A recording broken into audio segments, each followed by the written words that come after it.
Opinions, viewpoints, and beliefs presented on this program do not necessarily reflect those of the management, the affiliates and broadcast partners, or the sponsors. Listener discretion is advised. Scarefest Radio, the radio you can see.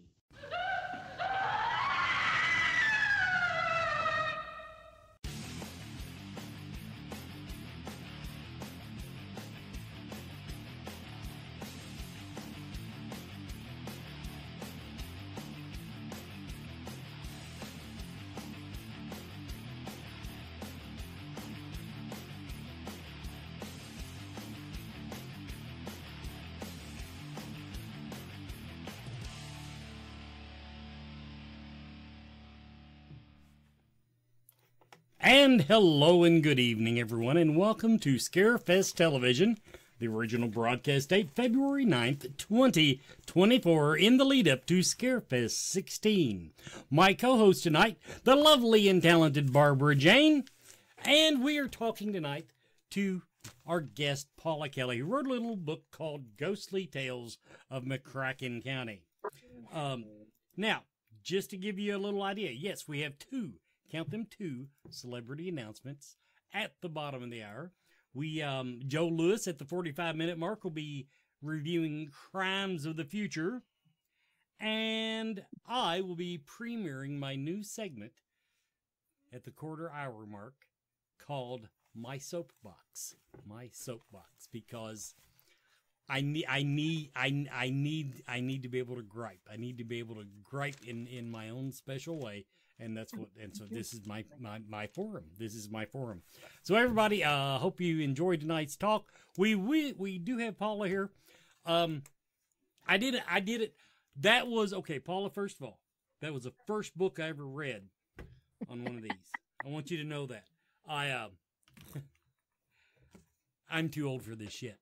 Everybody, the Ghostly Tales of McCracken County is basically, she has put together Barb, is compendium a word? Is that the right word? That I do not know. Oh, a collection. We'll use the word collection. I know how to spell that one and everything. Of basically ghost stories and urban legends and everything centered around Paducah, for lack of a better way to explain it. Now, first of all, I'm going to throw you the softball. Paula, what inspired you to put all this legwork in and put all this stuff into an actual book? Because, technically speaking, I'm in a bunch of little, what they call Facebook pages where we talk about the history of Paducah. Oh, do you remember when you was a kid, we had this little store and all that came around? And then all of a sudden around Halloween, people started talking about the stories of, oh, I remember when I was a teenager and I went here. I had this experience or that experience. So I started collecting information from all these people that had experiences, and for different columns of different things. And plus also, we now have public tours in the month of October where you could actually go on the walking tours to some of these locations. And so I thought I needed to collect all this information and put it into a book for future reference for anybody else, down the road. Now, my favorite part of the book, now, first of all, the book don't do me a lot of good. I'm not going to Paducah to hunt ghosts. That being said, my favorite part of the book is on especially some of the locations, it seemed like they were later in the book. You really gave an in-depth history of the ghost stories built around the locations. Yes. Now, you just kind of described that. You said that was that mostly verbal, people telling you the stories, or yes, or there was verbal, basically, like someone would post something and then they would be like commenting, oh yeah, there's more to that story, blah blah blah. So I started interviewing these people to get more information off of those stories, and I actually went to those locations and found out from the owners and everything else that had more stories about it, and that's when I thought I'd be able to collect it and everything. And my book is actually considered a reference book now in our local library, so you can actually go to the reference department because they consider this as a reference material for our town. Well, fair enough. It's nonfiction. I get that. Now I am okay. Now this because I know nothing about researching shit. That was just absolutely. That was always my weakness when I was active in the ghost hunting field. Was I hated going to the library and trying to find anything. Did this also involve? I mean, does Paducah have the local resources to find some of the history? Is like that old game where you whisper a secret to one person, and by the time it goes to that person, the next person, by the time it gets back to you, it's completely garbled. Did you have any references where you could actually verify the history? Now, I'm not talking about the ghost stories. I'm just talking about because some of these really had really good histories of the location. Yes, we have an actual very good local collection of history books. We've actually have a lot of newspapers on microfiche that goes back several years. Almost, I think it was like Paducah Sun came out in 1897. And so there is like stories all the way back to that. You can actually go in the basement of our courthouse and you can go through property records. I did that. Actually, I contacted some of family members that actually lived in the locations, and I've actually talked to descendants of some of these locations of family members and everything like that. But yeah, I collected a lot of information. We actually have a local museum here that's called the Market House Museum that carries some of the little stories of the legends and stuff in the museum. And I was able to talk to them about the different stories and stuff and about the research on the properties and stuff and everything like that. And sometimes you get lucky and you actually find little notes if you go to our local cemetery, and they've actually put footnotes into the backstories on some of the tombstones there that are associated with those locations. Okay, wait a minute. I gotta do a follow-up before I toss it. Footnotes, like magic marker on the tombstone, or as like a file cabinet inside? They have a file cabinet, which has now been digitalized. Okay. Actually, my mom started that research back in 1994, 95 at our local cemetery, and she and I took some of that information that she researched before she passed away and built it into some couple of the stories that are in my book. Barbara, over to you. Hi, Paula. It's nice to meet the person that wrote the book. So thank you. Congrats on that. I know it's like about a decade or more actually of your findings. So that was great. A question that I had, there was one in particular that stood out to me, Carter's Mill. Yes. And I had to laugh at the part where you wrote moonshine, which was actually one of the verbal responses that you got on the EVP. Did you want to talk about that one at all? Yeah, that is actually that's the second location that got me into the paranormal bug. The first paranormal location was my house, but the second location was Carter's Mill. And that one just, it was just interesting because there's such a rich backstory of that little town, which is no longer existed because since I wrote the book, sorry, my thing's going out. Since I wrote the book, they've actually tore the whole town down. So, yeah, it's kind of sad on that part. But it was very interesting. It was two twin brothers who owned the property, and they actually built the little Carter's Mill. It had its own general store, its own sawmill. It had a water stream system set up, which the water stream system is still out there because it's never going to go away because it's built in slaughter concrete with the pulsing system into the water. That's still there, and it's something I don't think will ever be able to be torn out. But as far as the moonshine thing, yes, was slaves in that area, and there was picnics, and they had a community picnic every year. And it was interesting that when we investigated that night, we had the story of someone said picnic. We had went into what they call a corn crib area of the property, and there did have a cotton gin there. They did have a moonshine distillery system there long time ago, back when Revenuers was very popular because moonshine was illegal, still is illegal in certain areas, but anyway. And and it came about to that point of us investigating it, and that's when I got the moonshine, our SB7, and we got the picnic on SB7. We got several things that I later went back and did more research on after we did the investigation to validate what we had gotten on SB7. And that's the most experience I ever had with an SB7. And we were out in the areas to where we weren't really getting like radio signal. So the radio waves were really crappy. So I had more of a white noise on the SB7 than, how you have the backwards radio waves on the SB7. So when we got all that, it was amazing. I'm sure it's really satisfying to actually hear clear and concise verbal answers to the questions that you're asking too. Oh, yes. Yeah. Oh, yes. Now, to the lay person that doesn't know what an SB7 is, how would you describe that for equipment? Oh, SB7 is basically, it's kind of like your basic little radio that's been modified to where you can run the channels very, very fastly on it.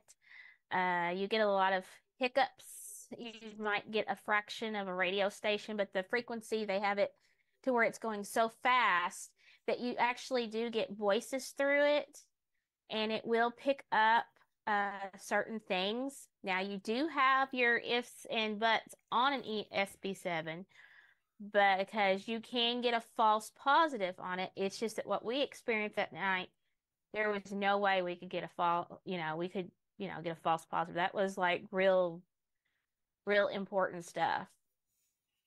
Absolutely. So it's, whereas other times you may hear just a mumbling, but this was very very clear, very Southern. I mean, that was the most Southernest woman you could possibly get. Nice. And it was a Southern Black woman. It was like a deep vocal point of moonshine. It was exactly how that came across on the SB7.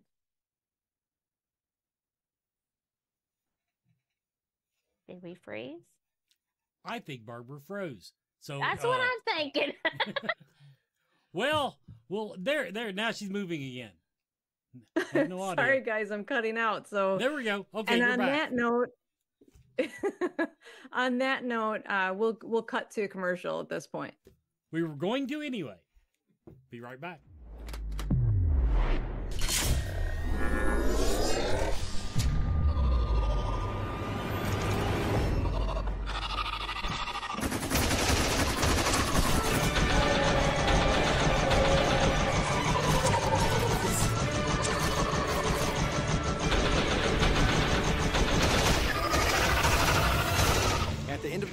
You decide. If you're looking for crazy, scary fun with your friends and family, we've got you covered.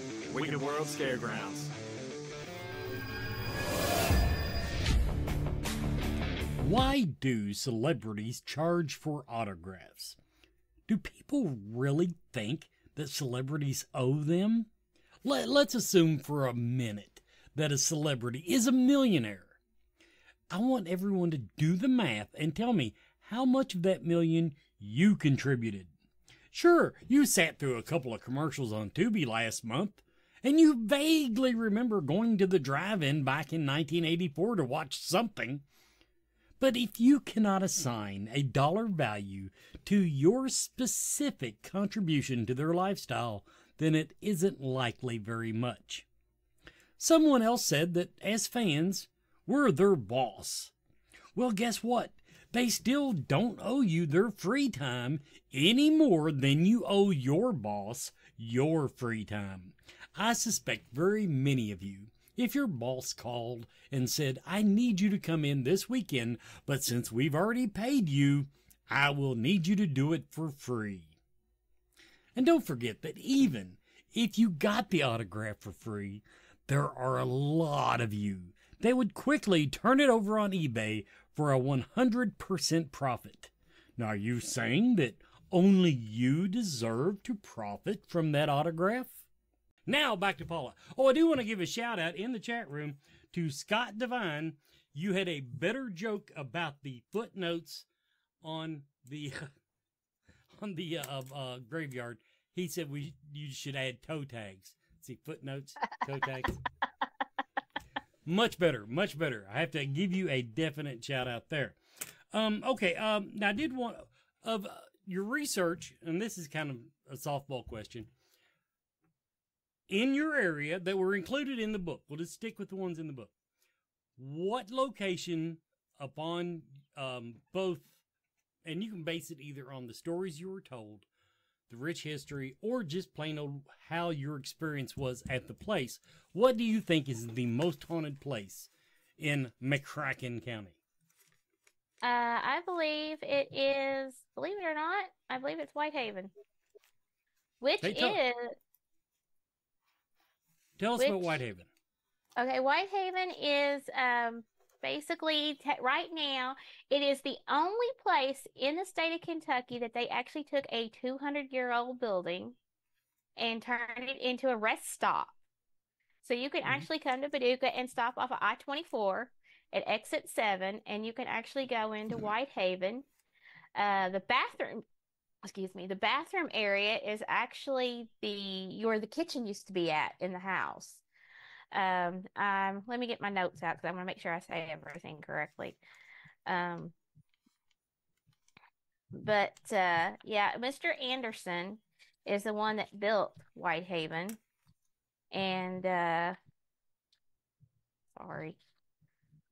But Mr. Anderson is the one that built Whitehaven. It actually, the picture that I have in the book has the wraparound porch on it, but actually originally it did not have that wraparound porch. It was built on later after Mr. Anderson bought it, or Mr. Anderson built it.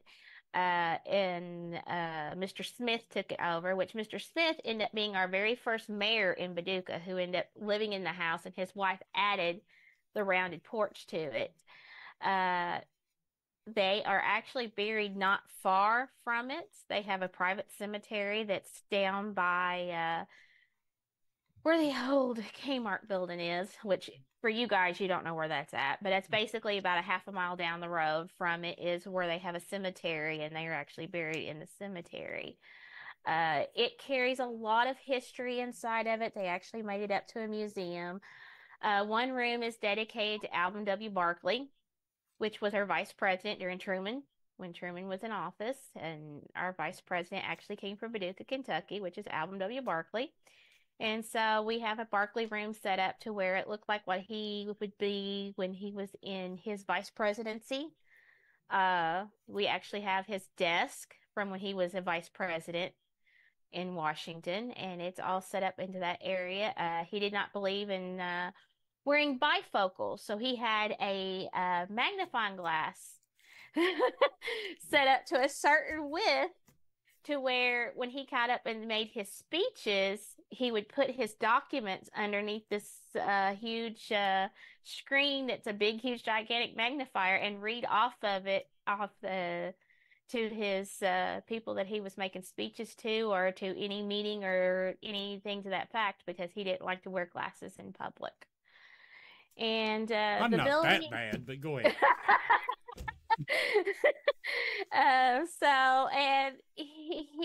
And like I said, there's a lot of rich history about the building. It was abandoned for years, and for a while there, it was basically bums hung out in it.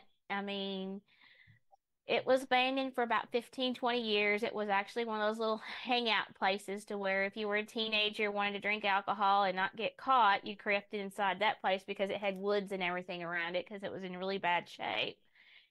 And in 1979, the state came in and they said they were going to save the building and turning it into a rest stop. And they said they had a lot of, things go on after they did a remodel on it. I have workers there to this day have said that they still smell like like someone is cooking a feast in the building. And the deal is that feast smell comes from the bathrooms because the bathroom is where the kitchen was. Behind it is where, if you go underneath, that's where they had the coal storage at, and they also had, that's where the slaves stayed at, was in close to the coal storage. We had permission to go through there and investigate the building. We got to go to the attic because the attic is off limits to the public, and so is the basement. And that was the only place that I ever went that we had very high meter readings. And the meter readings came off of a cloak that came from an archbishop, a Catholic archbishop. And that was really interesting. And then when we went upstairs to the attic, well, actually the third floor, but it looks more like an attic, but that's where the children's room and the nanny's room was at. And while we were up there, we actually heard with our own ears a humming of a woman. And we heard children laughing. And they said that's something else that they have that's common around there, is that they do get children laughing inside of the building. And we went into the basement, and of course the basement we didn't really get a lot of stuff, but it's fascinating, and there's a lot of stories about the place. There's people that have actually said that they've seen Mr. Anderson walk down the stairs. And Mr. Anderson was actually served in the military. He served in the Civil War. He wasn't killed in the house, but he was killed in action during the Civil War, and his body came home and was placed in there. They did have a funeral. In 1908, after the death of his wife, they sold the property to Mr. Smith, which was our first mayor. And the last member of the Smith family moved out of the house in 1968. And from 1968 till 1979, the house stood abandoned. And like I said, loafers just sat around. And of course, there's a legend that stated that there was gold, or bars of gold was hidden inside of the house. So every place has that legend, but go on. People have actually came inside there when it was abandoned and would tear up the floorboards, tear up holes in the walls, trying to find this gold in this house. And nobody could find the gold. Some of the people came in there. They actually turned one of the rooms into a barn-like area, and they had a horse in there. They kept the horse in one of the rooms. And basketball court. There was a small fire in the building while it was abandoned. They had someone who was trying to make a live fire inside of a house. What's going to happen with that? And different things like that. And well, I'm just going to take a wild guess. And the house that old probably had fireplaces, didn't it? Oh yeah, there was fireplaces in each room. But not good enough, I take it. Well, I did want to ask on that. Does legend say why he just abandoned it? The family abandoned it? Well, in 1968, last member of the family, I guess, they died, and no one just. Oh, there's always Smiths. That family can't die out. Well, according to this one, that they have actually died out. Paducah Junior College was looking into it to possibly, turn it into a college before it got abandoned, but yeah. I guess something fell through and they didn't make that happen.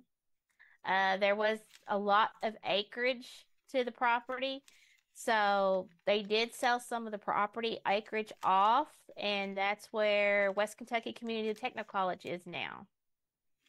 Because that is actually part of that rest of that part of their property. So in your experience, Paula, do you find that the older buildings, you're more drawn to them just because there's more history there and it's just more meat and potatoes, or are you kind of just open to anything, really? I love old history stuff. I mean, I'm a history buff. And I think the older it is, the more the stories are. Longer the building has stood, or even the property, because we have one that Right now, I'm kind of sad because they are going to tear this down because we just now found out 2 days ago that one of the buildings that I talk about in the book is going to get torn down, which is the Illinois Central Railroad Hospital. It is the last standing hospital for the Illinois Central Railroad in the United States. And they've actually condemned it, and they are actually working on getting contractors to get it torn down. There is a lot of rich history that goes with the property, not even it for being the hospital, but also the fact that the land that it was on had to deal with the Civil War in our town. And we're just hoping that when they do tear it down, that they make something responsible and something that would give back to our community when they go to tear it down. It's just not going to sit there as an empty lot like, some towns do. So Absolutely. Oh, that's so sad to see it when they're going down too, because like you said, all the history involved there. yeah, because it was called the Illinois Central. Actually, Mr. Catterjohn built Illinois Central Railroad Hospital, and it was basically free medical care for any employee or employees' family members for the Illinois Central Railroad. I actually found paperwork to where they actually had, if they did charge somebody for a procedure of some sort that went past, I think they did charge a small fee for a family member, but if you were a direct employee for the Illinois Central Railroad, your services were free. And I actually found one where you had a tonsillectomy cost $2.50 in 1948. Wow, that's wild. If someone had a baby, it cost them $7 to have a baby. So I mean, that's the prices that they charged back then when it was open. And then when it closed down in 1958, it became an office building, and Mr. Catterjohn, which was the one that originally built it, bought the building back from the Illinois Central Railroad and turned it into office buildings. I actually went in there one time for a dentist. They had a dentist office in there, and I actually went in there for a dentist office. There is beautiful stained glass windows in there, and I'm praying that they will save that. People have actually called our mayor's office to see if nothing else can they save the cornerstone of the building and the stained glass that's in it, because the stained glass is so beautiful inside of it. There's roses and flowers and beautiful bright colors of these stained glasses and stuff. And nothing else gets pulled and put in our museum or raise money or funds for a charity out of it or something. Well, at least then they can retain something from it so that there's Yes. little, exactly. So, Yeah. all right, it's 8:30. It's time for Wes to step back in. Just to be clear, guests are not paid to appear at Scarefest. I know of only 2 exceptions over the 14 years I've attended, and both took a fairly small payment. What we do is provide them access to their fans in a controlled environment. Of course, alternately, you can stalk them to their grocery store or just pretend to be DoorDash and hope they answer the door when you knock.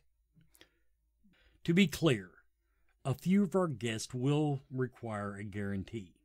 That means that if they can't sell a specified dollar amount, then we are on the hook for that difference. By the way, horror movies are not famous for paying all that well. It's not uncommon for a celebrity to make more doing conventions and selling autographs and selfies than they ever made doing movies. I've talked to many that hold down day jobs, teaching, accounting.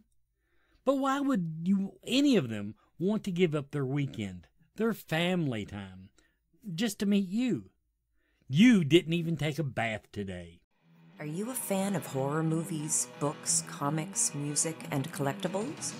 Rue Morgue magazine is for you.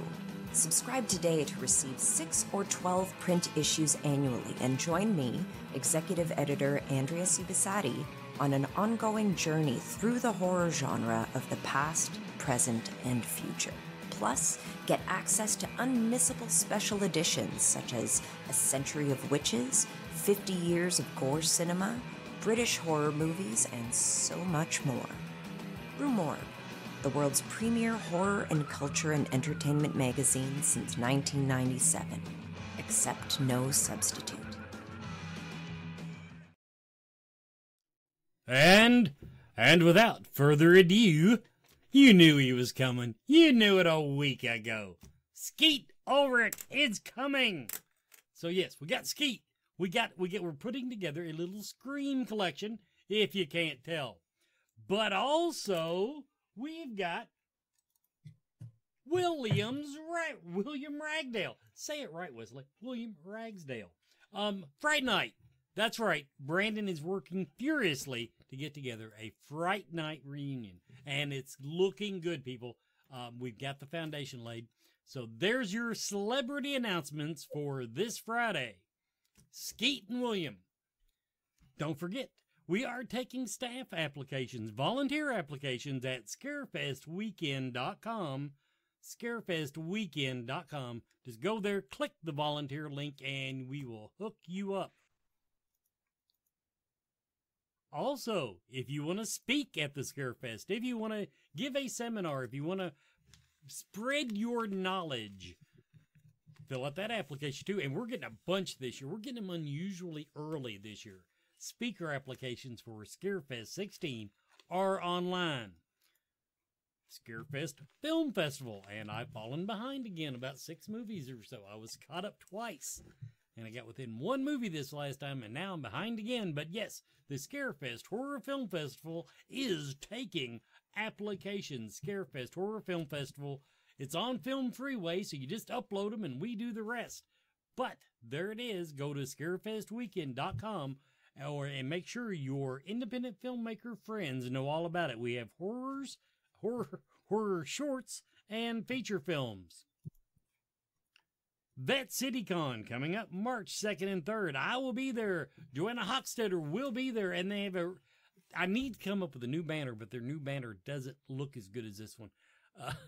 They're like 12 guests now, and some of them are pretty good. So yeah, Vet CityCon. If you're in the Western Kentucky area, check them out. Bowling Green, Kentucky, March 2nd and 3rd. Hey, if you use TikTok, be sure to subscribe to us on our Scarefest channel at The Official Scarefest. You'll see the best of Scarefest TV, and very soon we should be able to start having some other stuff. Now, while we're talking about TikTok, now this is not TikTok specific, but if you would like to make a TikTok style video, it has to be either under 60 seconds, or if you got to go over 60 seconds, go ahead and put all you want in it up to 10 minutes, because that's how long I think Instagram takes. Anyway, win a golden pass. We'll have best of the month, and everybody, I'm really disappointed. We did this during the pandemic, and all of y'all had all that free time on your hands and made us some great videos. We have not gotten any entries yet. They have not been sent to me. The information is at scarefestradio.com. There's a banner. You click it, scarefestradio.com, and it tells you all the rules and how to submit.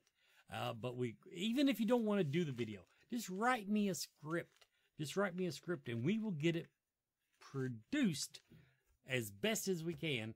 And scripts can win too. If we use your script, you'll get a day pass. If we use your video, you get a weekend pass. If you're the best of the month, you get a weekend plus pass. And if your video goes viral, which for the first one, we'll call it 1,000 plays on any platform, we'll probably give you a golden pass. We have to watch, because you can fake that with bots, but if we see actual, what we consider viral sharing between platforms, we will get you that golden pass. Hey, by the way, this weekend, the Central Kentucky Mystical Market, Central KY Mystical Market, Clarion Hotel, 1950 Newtown Pike, in the Paddock Ballroom this month.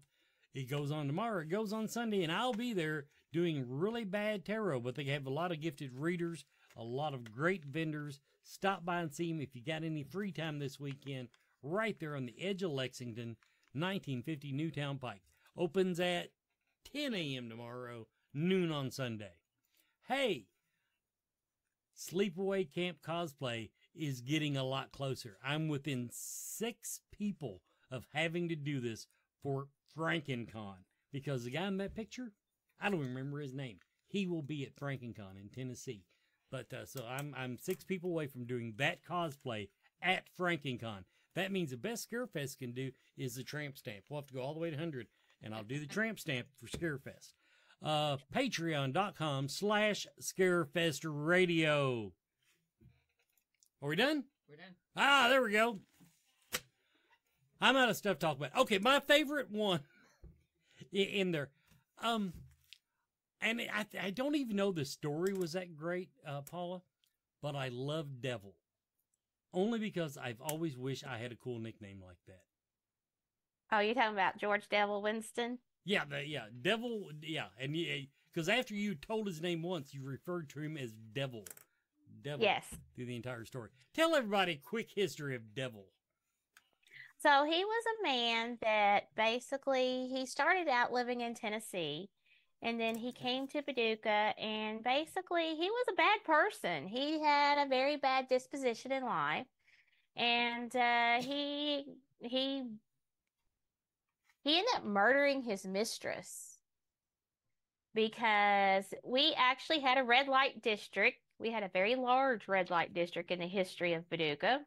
At one time, Paducah had 17 whorehouses in it, believe it or not. And all we had was bars in my hometown. Well, we're a big river industry, and a lot of our people came off the boat, or we had our locomotive. We were a high transporting town. We had water on one side, we had train on the other, and locomotive was a big thing. And also, Paducah was a big place to where you actually build locomotives for the Illinois Central Railroad later on. The Louisville and Chattanooga area, we were part of that too. But anyway, George Devil Winston was born in Crockett, in Obion County, and he was married. He got married in 1892. He never got a divorce though. He ran off, and he made it to Paducah, where he met Vina Stubbornfield. And Vina Stubborn was a wishy-washy nut job, which was what was described by a lot of people. Yeah, if I had a nickel every time I heard that. Go ahead. And they always stayed in trouble all the time. And she was able to get herself plead insanity and get out of a lot of time and everything. And so she had gotten out of more stuff before Devil did, and Devil got caught one time, and he got put in jail for a little while. He came out, and he had gotten in jail for stealing furniture off of a steamboat. Who gets caught stealing furniture? How did he get the nickname Devil, though? Was that his proper name by his mom? Well, no, Devil is because he was such a hateful person. Everybody was scared of him because he just gave off that persona that if you look at him wrong, he might stab you. He just gave off that persona of being hatred and just, I tried. And so, like I said, he got out of jail, and he went to go look for Vina. Well, Vina had gotten to the point she got scared of him because he would always get drunk and come home and beat her up. And she was, of course, a prostitute also. So she had moved from one part of a red light district to another part of the red light district of Paducah, which is now where our health department is sitting at, that's ironic because one of the most famous whorehouses in Paducah used to sit where our health department sits now. You saw a need and you answered it. And so he went to go find her, and she wasn't home at the time, so he decided to sit and wait. So he sat and wait, and she came in, they had a big fight and argument, and he ended up killing her right then and there. And so I gotta stop you there because I love the way you told that story. Oh, he ended up killing her. It was like, so matter of fact. Okay. And so anyway, he ended up way called Duno Alley, And Do Not Alley was one of Paducah's worst sections of town, and it was known for its unstable, notorious members of society who frequently if you had like bad people came in town, they would hang out there, and they would hang out in the back sides of whorehouses because a lot of people would not think of them being in the back of the whorehouses, and the madams would hide them securely. So I guess, like I said, he killed her. None, of course, everybody came out and was all standing and watching, and I'm like, you have hundreds of people watching him commit murder, but yet there's nobody that's wanting to stop him committing murder. And when they came out, they just like parted ways, and they just let him like walk through after he killed this woman. And later on, they were able to convict him. They end up giving him a trial, pleaded him, guilty. And he was actually one of the last people that got hung in Paducah. And he got hung in November 19th, 1897. And his request before he was hung was that he wanted to be buried by his mistress in a pauper grave. That's so sweet. Barb, over to you. All right, so you mentioned I saw somewhere on the internet that I don't remember if it was just in this book, you saying that there's more books to come. Yes. That is your intention, right? Yes, I have Okay. actually one that I'm going to try to release by the end of June, and then I've got one that I'm going to try to release by Christmas. Okay. So do you have basically like a wish list then of places that you want to travel to outside of Kentucky? Yes, my next two books. Well, my next book, which it was brought to my attention, I originally didn't came up with this idea of writing this, but I have people that have approached me. So I am going to do one on Western Kentucky, because there is a lot of little stories and pinholes of different things that, everybody knows about the Beast of LBL, and I am going to go into the research of trying to find more about the Beast of LBL. And do I write about it? Probably so. Along with all these little tidbits of stuff that's in Western Kentucky that people have actually came to me and say, hey, you need to do something more outside of the county, but I want you to still be part of our community, because we are, even though we're McCracken County, a lot of our surrounding counties are part of our community. And so people has actually, ever since my book came out, I've had more people come to me going, hey, do you know about this place? Hey, did you know there's a story about this?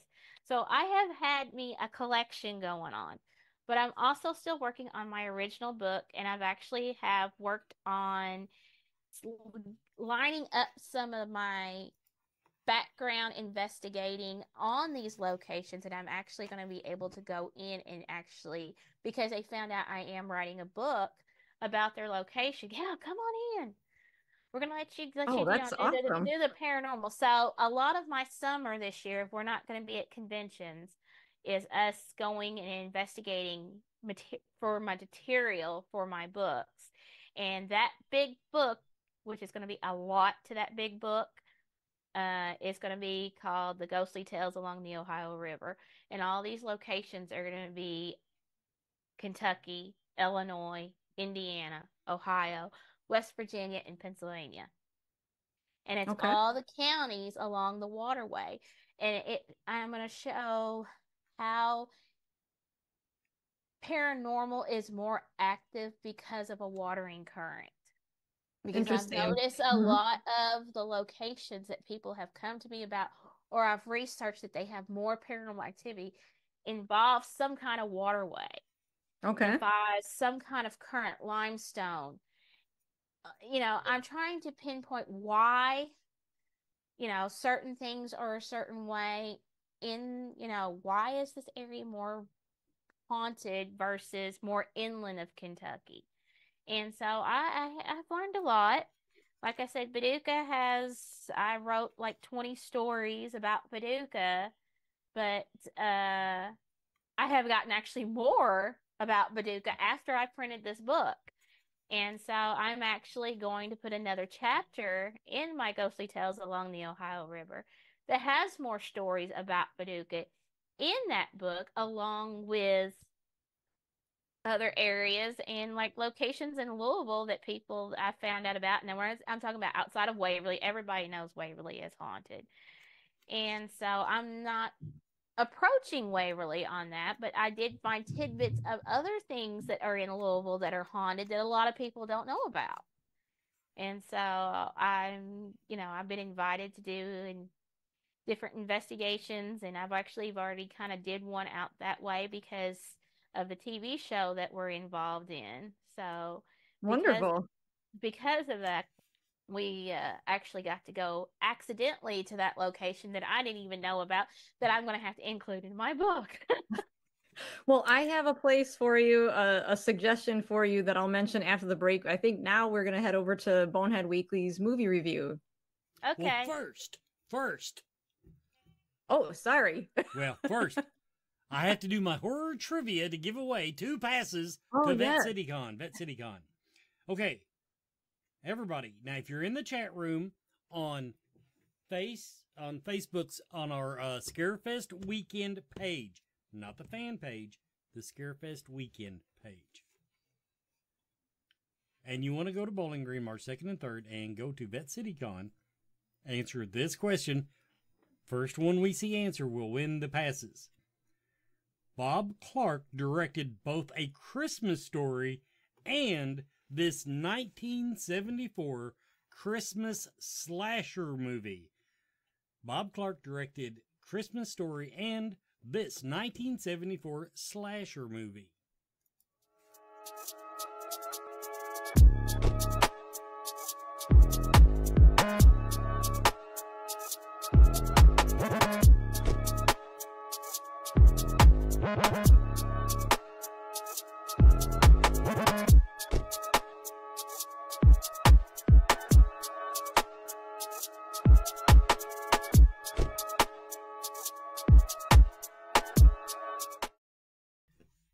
You need to understand that autographs fall into that category of things that we now know as luxuries.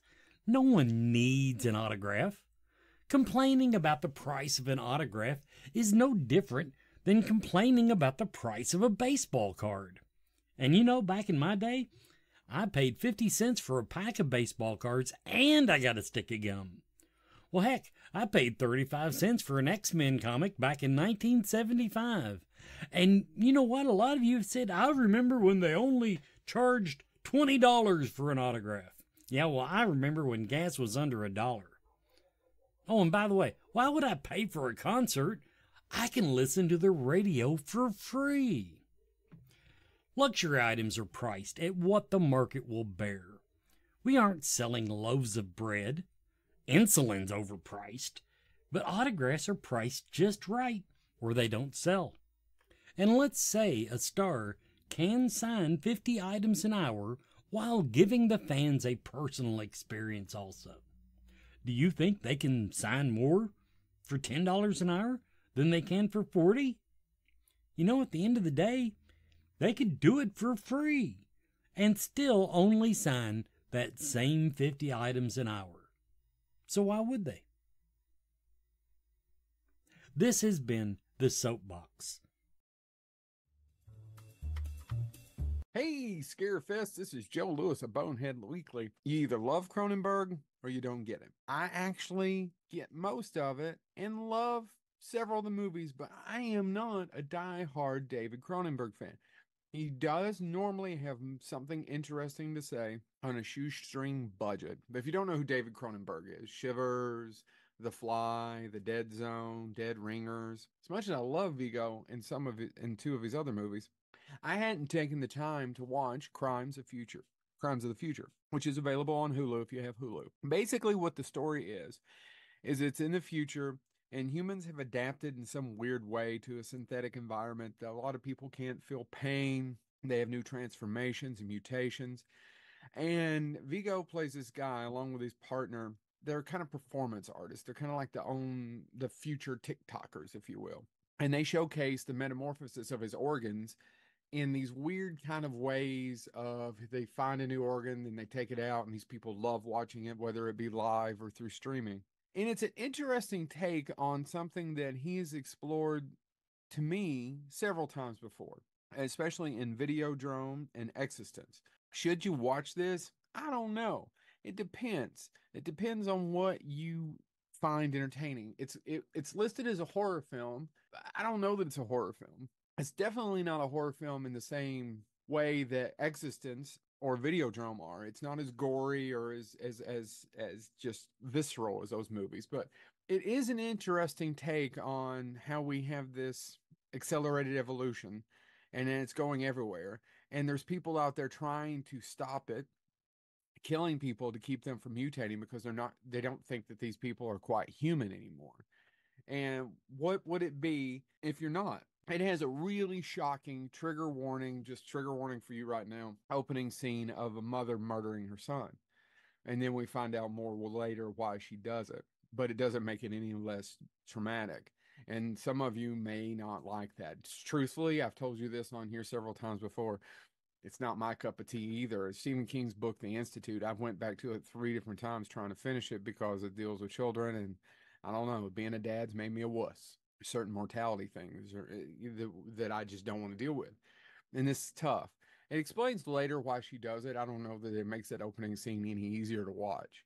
It's not as visceral as it could be. It's not as hard, but it's tough, and I want to let you know up front. Is this a good movie? It's an interesting film. There's not a Cronenberg movie out there that isn't interesting. Can I recommend it to all of you? No. If you're a Cronenberg and you like those Cronenberg fan, you like those other films, then you're going to like this. Should you rush out to see it? No, I don't think. A History of Violence and Eastern Promises, yes, but those aren't horror films. But they both star Viggo. There are better Cronenberg films than this one. There's no bad acting. There's no bad performances. The dialogue's a little stilted. I'm pretty sure he did it on purpose from time to time. It is kind of a mystery in the sense of you're figuring out why do these people even care about this. And truthfully, at the end of it, I was interested. It's intriguing, but I'll never revisit it. So it's so hard for me to say not watch it because it's a well-made movie. But at the same time, you have to have a certain mentality to enjoy it. You have to be open to the weirdness of it. And truthfully, even though it's listed as a horror film, I don't know that this is a horror film. I almost didn't review it, but it's a Cronenberg film, and I have to give one of these a week to Wes, otherwise he's going to come out and shoot me. It's an interesting take on human evolution, where we're going, and will we be able to eat plastic? And will that clean up the environment? Crimes of the Future. This has been Joe Lewis of Bonehead Weekly. And welcome back, everybody. We got a few minutes left in the show. I do want to point out that no one has won our tickets yet for Bet CityCon coming up March 2nd and 3rd. Bob Clark directed both A Christmas Story and this 1974 Christmas slasher movie. I'm looking for the answer to that question to show up in my Facebook weekend chat room. So while we're waiting for somebody to not be watching Joe Bob tonight, let's somebody knows it, but they just won. Okay. Now I know you told me the place that you thought was most haunted. Do you have is that a place a team from Central Kentucky or wherever can come in and investigate, or is there other places that are more suited for that and allow that? Well, we actually have a place in Paducah called Hotel Metropolitan, and you actually can rent the place for the night and investigate it. It actually is one time it was a black hotel only made for to serve blacks. And that's an intriguing story about that location. You had it was far in between back then in that time period that, blacks were able to have a nice accommodation. And so Mickey Steed decided that there was a need in our town. So in 1918, or actually no, 1908, she actually felt like that we needed to have a building for all these people to come in and to travel in town, and they have a nice place to stay. So she decided to go to the bank and to see if she can get a loan to build this place. And the interesting part of it is the banker says, yeah, just have your husband sign this paperwork and then bring it back, and we can actually give you money for the property and for you to build. She thought about it for a second, and then she decided to go home. And sure enough, next day she came in and gave the papers to the bank, and he saw the husband's signature on it, gave her the money. But here's the thing. Her husband had been dead for 3 years. And so she ended up taking the money, and she went to the local sawmill and able to get, contractors and stuff to build this beautiful place. It's actually gorgeous. At one time, of course, it was run down, but it was gorgeous, and they actually turned it into a hotel. A lot of famous people actually stayed there. Chubby Checker stayed there. Tina and Ike Turner stayed there. Duke Ellington stayed there. I'm getting my reference here. Cab Calloway, Louis Armstrong, B.B. King, Justice Thurgood Marshall stayed there. After the segregation, the hotel became a rooming home. In recent years, the property was donated to a local preservation group, which now is considered a museum. It's a African American Heritage Museum, but it's also a bed and breakfast. So you can actually stay there in one of the rooms. They actually rent it out to investigating teams. We've actually had the piano there play by itself. We actually got it to sprung a couple of keys. The bathroom on the bottom stairs in the very back is very active, and anybody wants to come and check that out. Of course, Miss Betty is the lady that's in charge of it, and she's a very wonderful lady. After Miss Steed had passed away in the building, there is several documented deaths in the building. There was a gentleman that had died there, and there was actually a famous piano player from New York that was traveling through. She was basically a classical piano player, and she had passed away just from, I guess, a heart attack or something. And she had passed away in the building. After Miss Steed had passed away, Miss Mammy Birdridge ended up obtaining the property. And after her death, her son, which was Clarence, Big House Gaines, and if anybody knows who Clarence Big House Gaines is, he actually was the third winningest coach in the United States. He actually was the let me see, what coach was he for? South Carolina girls basketball team. And he was actually the inheritance of it, and then he ended up signing it over to the American Heritage Preservation Group back in 2010, and they were able to make that happen to what it is now today, and it's a beautiful place. I've investigated it several times. We actually do public investigations there a couple of times a year. So if anybody wanted to buy a ticket and just, want to investigate with us and stuff, we also do murder mystery dinners there and everything too. So awesome. So Didn't you have a follow-up, Barb, that you mentioned? I did. Yes, I did. There's actually a place in Milwaukee, Wisconsin called the Pfister Hotel. And a lot of celebrities, or I should say musicians and such, they'll stay there during Milwaukee Summerfest. And it's just this huge music festival. But I think a lot of the draw for it is, one, it's very ornate, it's beautiful. I actually think you would love it because there is a lot of history there. It opened in 1893. It's just right down your alley, actually. Yeah. So if that's something that you would ever be interested in, there is a documented history of it being haunted. So I don't know, being that it's not, still an active hotel. I mean, I'm sure you could stay in a room there. I'm sure some people probably have brought a little equipment in there and done their thing, you know. Well, but I think you would love it. It's beautiful.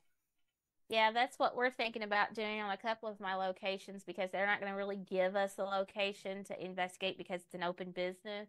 Sure. But we are looking at possibly maybe staying a night in the Browns Hotel in Louisville because of the stories, and just, you know, investigate our room, and maybe, you know, just run a camera down the hallway, just like walking through, just to say, or just have a recorder in our hands and walking around the building just to see if we catch anything. But yeah, that's on my list to do, is going to some of these hotels that they have stories. We know they can't shut the hotel down for us, but renting a room, or try to find out which room is the most haunted and try to rent that room for the night or something like that. Because we've been on the Queen Mary, and we've actually investigated the Queen Mary out in California. So I was gonna say, that's a whole other book right there, just the hotels, right?